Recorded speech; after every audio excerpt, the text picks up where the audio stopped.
राज्यातल्या 288 विधानसभा मतदारसंघांसाठी आज मतदान। सकाळी 7 ते संध्याकाळी 6 वाजेपर्यंत मतदान करता येणार। काही नक्षलग्रस्त भागात दुपारी 3 पर्यंतच मतदान।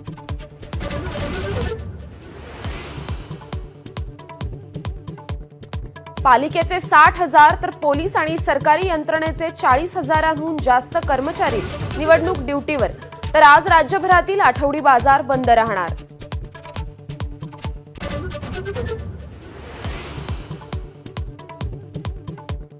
विधानसभा निवडणुकीच्या पार्श्वभूमीवर बँका, शेअर बाजार आणि मद्याची दुकानं बंद राहणार। राज्य सरकारी कर्मचाऱ्यांनाही रजा।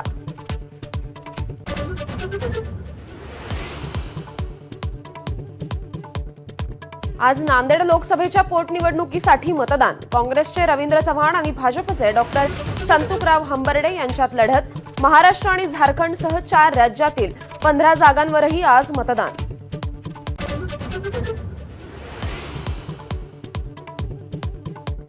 महाराष्ट्रासह झारखंडमध्येही शेवटच्या 38 जागांसाठी मतदान। सकाळी 7 ते सायंकाळी 5 पर्यंत मतदान पार पडणार।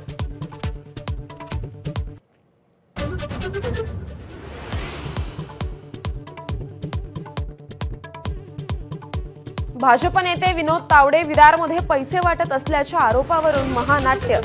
बहुजन विकास आघाडीच्या कार्यकर्त्यांचा तावडेंना तब्बल 4 तास घेराव। तावडेंसह उमेदवार राजन नाईकांविरोधात गुन्हा दाखल।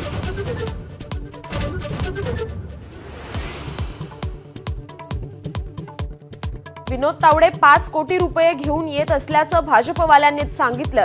हितेंद्र ठाकूर यांचा दावा।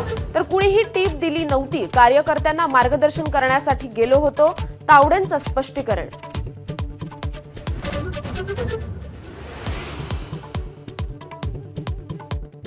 पराभव दिसू लागल्यानं विरोधकांचे आरोप। फडणवीसांचा हल्लाबोल।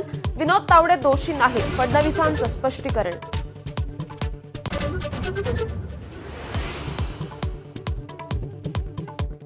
डहाणूमध्ये बहुजन विकास आघाडीला मोठा धक्का। मतदानाच्या पूर्वसंध्येला डहाणूचे उमेदवार सुरेश पाडवींचा भाजप प्रवेश। बहुजन विकास आघाडीचा डहाणूतील मवियाच्या उमेदवाराला पाठिंबा।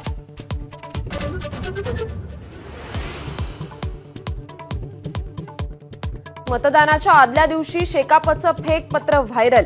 उरण आणि पेण मतदारसंघात शेकापचा भाजपला पाठिंबा असल्याचा पत्रात उल्लेख।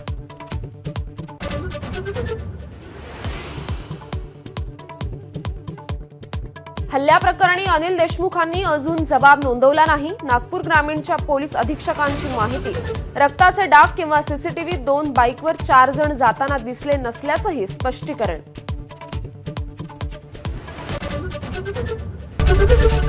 एबीपी माझा, उघडा डोळे बघा नीट।